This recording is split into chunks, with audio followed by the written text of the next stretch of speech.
This is XFM and Josh Widdicombe, and this is the final hour. And as always on the final hour, I'm joined by our resident... how would you describe your role? It's James Acaster. Legend. The always humble James Acaster. The modest, handsome devil is. How's your week been, James? Lovely, yeah. Went on that. I think you remember last week in my countdown I said I was going to Wales on family holiday. I wasn't lying. I went there. I visited an aquarium. You put your money where your mouth was. Oh yeah, visited an aquarium. How are Dave and Diane, your parents? Yeah, lovely. Thanks very much. They asked after you. Shout out. Yeah, shout out to Dave and Di. They'll be on their way home now from Wales. I left early. That was planned. That wasn't. That wasn't the scrape for this week. You weren't sent home in disgrace. So I can play at the World Cup. This week's scrape. I'm banned from Wales. It was very nice. Didn't pay the toll. Yeah. Tried to run across the bridge. Limboing under the beam. We're talking this morning about bedroom bands. Just bands you create. Often it's kind of the name that comes first, or the details before the person created the band. You've been looking through the tweets, James. Through the tweets. At Get on the Soapbox. Now, this is you're regretting doing this, aren't you? Well, it was easier to copy and paste the at than the name, but now I've realised... I think is a fun game is to imagine what their real name is in real life, based on their at. I think at Get on the Soapbox is called Ralph McGivens. So Ralph McGivens from Derby says, my band was Seize the Cheese. Uke and Djembe Pop. You what? Uke and Djembe Pop. Amazing. Now, as in ukulele. Ukulele and the djembe, which is an African drum. Play with the hands. Mainly at festivals outside the chai tea tent. They'll be having a djembe jam. A jambe. Which is also what they have in their scone. Yeah. Name taken from a police form where they had literally seized the cheese. I want to know why these guys are allowed access to looking at police forms. Yeah, well, unless they're in the police. Or that was a much more successful band. They? Not as happy, though, were they? No, not doing Uke and Djembe as much. But so, as if you get arrested for that. What, seizing the cheese? Seizing the cheese. They might have been using it to smuggle drugs in the holes of the Swiss cheese. This really... Yeah, this would look pretty obvious. Yeah. No, what's that, sugar? I like sugary cheese. What's the matter with you? Let me through. No, don't seize the cheese! You better put that on the form. I think we've taken that as far as we could. And that guy likes to get on his soapbox, let's not forget. This is XFM and this is Josh Widdicombe. We're talking about bedroom bands when you're a teenager. And joined by James Acaster for the final hour, who I'm presuming will have numerous anecdotes on this subject. So to recap, you're a man that gets in scrapes and was also in a series of bad bands we've established over the previous weeks. I resent the term bad, for one. Even the didgeridoo flute conga trio was good while it lasted. 10 minutes. 10 minutes. So... take us away, James. I mean, let's not cue this up any further. So many bedroom bands. The first band I formed with other people, me and my friend Steve Nichols at school, formed 30 Foot Smurf. Really stick it to people. How old were you? I was probably 13 at that point. Yeah. 12, 13. 30 foot or 13? 30 foot. Oh, yeah. 30. It's like, imagine... the stars. It's like, you think you know Smurfs? Imagine a massive one, mate. So, shut up. This is what it sounds like. Yeah. Actually based on a line from a Presidents of the United States of America song. Oh, my word. So, really. What was the band like? Mainly, it's kind of like Green Day. Kind of like just the two of you? Trying to be like Green Day. Yeah, just the two of us. No vocals. Just like an instrumental Green Day without a bass. That was great. Hoping that a big shot record producer would walk past the window and go, that's exactly what Green Day have been missing. I've always felt the bass and the vocals gets in the way of me really enjoying their power chords. Yeah, exactly. But before that, I used to do... I found on my sister's keyboard that you could record up to 5 instruments, make a little song that would last a maximum of 1 minute. Yeah, and no need for it to be any longer. No, quite frankly, that's long enough. And to make a point. I got my little boombox which I could record on. I'd set the tape up, and then I'd play the song I'd record it and play it, and then it's kind of like influenced by the Prodigy, really Prodigy songs, and then I'd go downstairs and play it to my dad and make my dad sit down and listen to these. Like I'd have written like 10 songs that day. I did sit down and listen to them, and my name that I worked under, even though I am a slender gentleman and have been my whole life, was Fat Kid. With an F, not even with a PH, and one word as well. That was nice. That was before emails were big. So would Fat Kid have had a MySpace? This was pre-MySpace. This is pre-MySpace, people having emails and having to save stuff as one word all the time. Did your dad like it? He would sit and listen to it, and he would endure it. He would go, "Oh, well done," and then that'd be it. And then I'd go, "Oh, great, I'm gonna go and do some more." It's like, if I don't give him some constructive criticism soon, this is gonna be my whole life. So what kind of stuff was it? Like Prodigy Dance? Yeah, I would basically find the synth noises on the keyboard, and I would use the pitch bend a lot. So I'd be going for like a minute. Were you big into the kind of ecstasy scene? I was at age 9, beyond belief in that bedroom as Fat Kid. I just really loved the Prodigy. Did you ever play it to anyone else? No, just my dad, because I thought that's my target demographic. I don't really want to. I thought there's no point if David Acaster. You thought if I can bring dance music to the middle age, you were like a prototype of Moby. Yeah, I was like, David Acaster, he likes Buffalo Springfield. He loves listening to Neil Young. I think I'll sit him down in front of Fat Kid. You can listen to that. I think more bands should have just played to their parents to kind of see if it's okay. There are quite a few who I can think of who would have been better if they had kept it that way. Yeah. Well, there's some people, I could have had another Jackson 5 on my hands third my day. If he really got into it, that would have been it. I'd have been swept up. So I was playing with fire. Sadly, your dad's he's a teacher rather than a music mogul.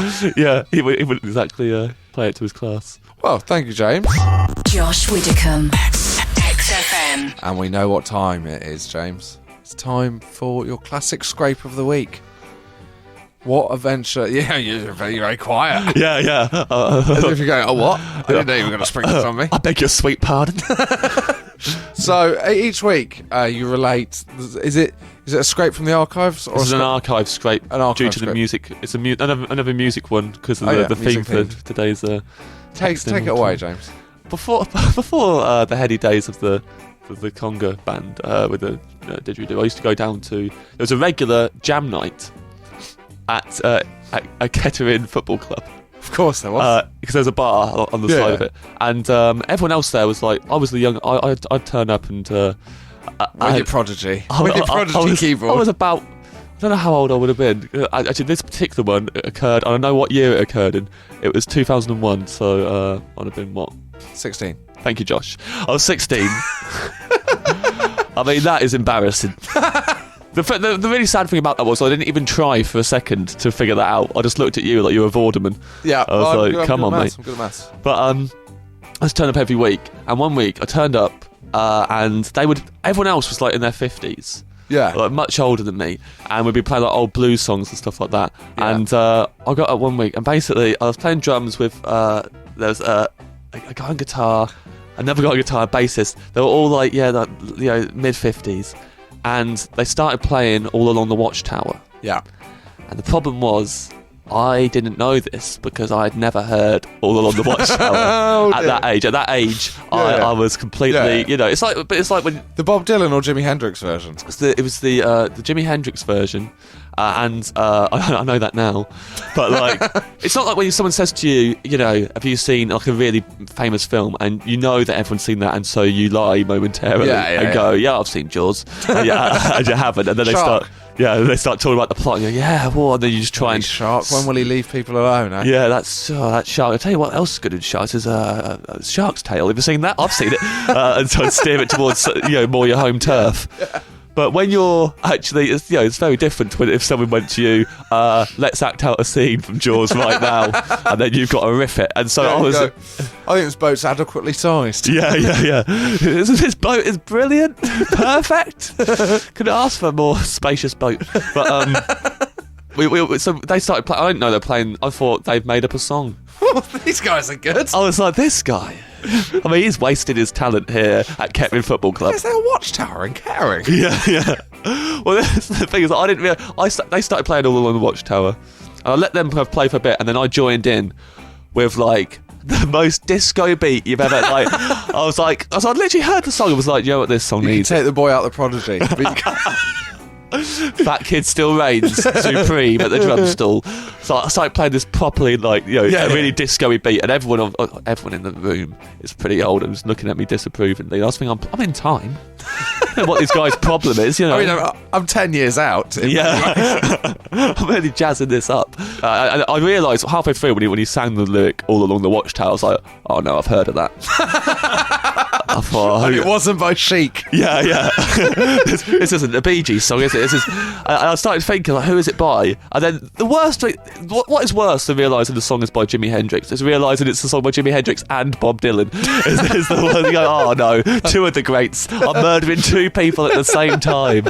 I like this more and more. They're playing, looking, and they cut the song short, which I didn't know. You didn't know? I didn't know until after. So my dad was at the back watching and said, "Yeah, they cut that short." Another disappointing musical experiment in front of your dad. Yeah, but I remember coming on stage, and two people came up to me. One person came up to me, and he went, "No one plays a disco beat to All Along the Watchtower." I was like, sorry. He said, "Nice to meet you, Mr. Zimmerman." Yeah. And then the next person came up to me, and he went, "That's one of the most horrifying things I've ever witnessed." Right now, amazing. Ben, that is pretty dramatic as it is as a comment, right? Even more dramatic is that this happened on 9/11. Right, I'm not even lying. It was on the day it happened. I got this jam night. You sure he hadn't just been watching the news? Yeah, he was pointing at the TV, and I was taking it so badly. I was like, "Come on, mate, just disco." Didn't the jam night get cancelled? No, jam night went on. I think they thought if we cancelled the jam night, the terrorists have won. So keep it going. And I think if there's any way to stand up to terrorists, it's with the party-on atmosphere of disco music. Yeah, but let's show them how much we like to party. You can't get more Western than disco. Josh Widdicombe, XFM. We've landed the motherlode, James. We have. We've been talking all morning about bedroom bands and kind of being frustrated by hearing descriptions and their names and wanting to hear what. We have a recording. We have Chelstar 88. Lovely. Can't believe I'm still doing that. What would you call her? Kimberly Bieber from Crew. My husband's band in high school was called Coolio Pop. Do you want to have a guess at what Coolio Pop do? I think Coolio Pop do covers of Coolio songs. But slightly blanded down. Yeah, and he's just too urban. It's like Coolio meets Steps. No, Coolio.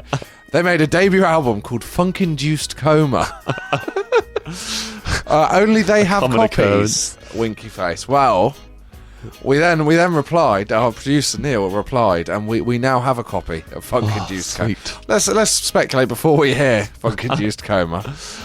Just in case we don't come back from it. Well, the thing is, I mean, it's quite actually, you know, you think it'd be funky. Yeah. But at the same time, they've got the word coma in there, which makes you feel it's going to be very mellow. So, well, you don't know where we stand on Coolio Pop. Really... What Coolio Pop like to do is match opposites. Pop, funk, Coolio, coma. You can't even imagine what this is going to sound like. Coolio Coma. This is Coolio Coma with Funky Pop. Hold on a minute, this perfect night and this perfect supposed to be. And hold on a minute, I feel all flushed cause I got no ID. And hold on a minute, this perfect night and this perfect supposed to be. And hold on a minute, I feel all flushed cause I got no ID, no. I'd just like to add, that's the most horrific thing I've ever seen. No, the sound effects before and after were put on by XFM, presumably. Yeah, that wasn't part of the Funk-Induced Coma. The Funk-Induced Coma. We've lost him. I mean, hold on a minute. Was that the lyric? Yeah, what? He's got no ID. He can't get into a club. That seems to be the lyrics. Is that he says it's supposed to be a wonderful night. I've not got my ID. The thing is, I liked it. But would you get down to that? I'd get on down. He's a bit mumbly. You know, if I was an X Factor judge, and I had If to you're give an them- X Factor judge and Coolio Pop come on and they do Funk Induced Coma OVs, what would you say at the end of that? So you're a little bit mumbly, mate. You need to try and denunciate a bit better, so I can get the full grasp of the story. I've gathered that you're at a club and you haven't got your ID, but there was something that you said twice that was incoherent. But the thing is, you lower your expectations so much. Oh yeah, I was expecting a rubber band around an ice cream tub behind the band. I was like, this is tissue paper on a comb. Like, really, you're going to be awful. And then you hear it, and then you go, that's not bad. But obviously, if you had said, like, if that was played during the show, if you were like, here's a new single from What's It, and that came on, we'd have gone, that is the worst thing I've ever heard in my life. Like, I go, how did they get signed? Hold on a minute. Yeah, what is going on? You would expect to be in a club and that comes on. Yeah. If a band went, this is our new single, Yeah. hold on a minute, it's about not being able to get into a club, you'd go, I can't wait for it. Oh no. But, Yeah. well, you know, give Coolio Pop their due. If you want to hear more of Coolio Pop, I left a break there as if you were going to jump at it and you went, well, I'm willing to give them a certain amount of praise. Started thinking, well, yeah, they don't judge them on one song. They've got of course they have. They've got MySpace. Are they still going? After this roasting, myspace.com/Coolio Pop. I think I might even restart a MySpace account just to befriend them. Check in with Tom as well. Haven't heard from him in a while. See how he's doing. myspace.com/Fatboy. Yeah. Fat kid, mate. Get it right. Fat boy was my rival. There's a drive-by East and West Side Kettering over there. Yeah, he used to play songs that sounded like Embrace, and hated him. Thank you. This is XFM. Josh Widdicombe, XFM. Before we go, James, as always, you have an opportunity, because you're doing this out of the goodness of your heart, to plug whatever you want. Well, it used to be for as long as you want, but Neil's brought in a 30-second rule. Yeah, I can't believe it. Because he's got himself a sound effects It's actually CD. just as good. It's quite good because not really up to much. No, if you've got a 15-second sound effect, I can plug loads of normal gigs in London, but let's do this. Doing a bunch of gigs, mate.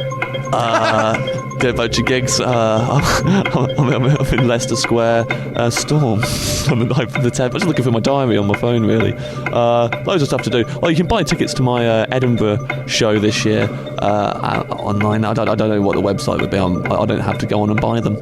But you should probably do that. Also, going to be watching a lot of Countdown. I don't know why. Subliminally, some new people like to watch it. I mean, I am busy. But not particularly. But just you don't want other people involved in that business. I was looking through the diary going, I can't really invite them to all these meetings. Right, let's do this. This is my turn, James. This is how to plug. Oh my word, we're off. I've got previews on Tuesday, Wednesday in London, and then I'm doing my tour show in Eastleigh Thursday. Radlett, is that a place? Hope so.